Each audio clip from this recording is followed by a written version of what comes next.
Welcome to my YouTube channel Vikas Sir Accountancy Classes. Today the topic of our discussion will be accounting of GST. बेटा GST क्या होता है? GST जो है इसको हम बोलते हैं गुड्स एंड सर्विसेज टैक्स। आपको भी पता है रिसेंटली पहले गवर्नमेंट वैट चार्ज करती थी, गवर्नमेंट आप पे सेल टैक्स चार्ज करती थी, लेकिन now all the taxes has been replaced by GST, goods and services tax. अब गुड्स एंड सर्विसेज टैक्स लाने के पीछे क्या ऑब्जेक्टिव था?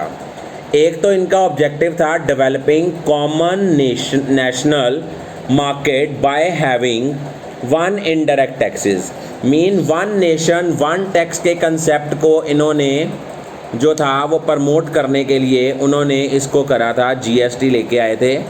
क्योंकि पहले क्या था, एक स्टेट में टैक्स के कुछ रूल हैं, दूसरी स्टेट में टैक्स के कुछ रूल हैं, तो वो चाहते थे सारी स्टेट्स में जो टैक्स के रूल हैं वो कॉमन हो जाएं।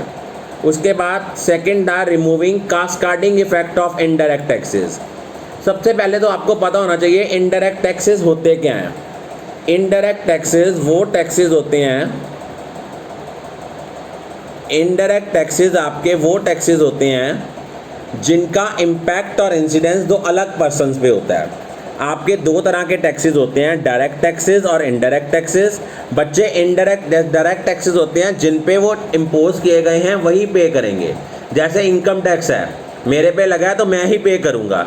लेकिन इनडायरेक्ट टैक्स है, मान लो आपने आपकी कोई कमोडिटी जिसके गुड्स में जिनमें आप डील करते हो उसके ऊपर कोई टैक्स लगा है, वो अल्टीमेट आपने किससे करना है? कस्टमर से ही लेके देने ना, उसका बर्डन शिफ्ट कर सकते हो, उसको बोलते हैं इनडायरेक्ट टैक्सेस। तो कहता है इसमें remove cascading effect of indirect taxes, mean ये टैक्सेस ऑन टैक्स नहीं है, बल्कि इसमें क्या है कि जितना टैक्स हमने कलेक्ट किया है उनमें से जितना टैक्स पे किया होता है वो माइनस करके रिमेनिंग टैक्स हम गवर्नमेंट के ट्रेजरी में डिपॉजिट करा देते हैं।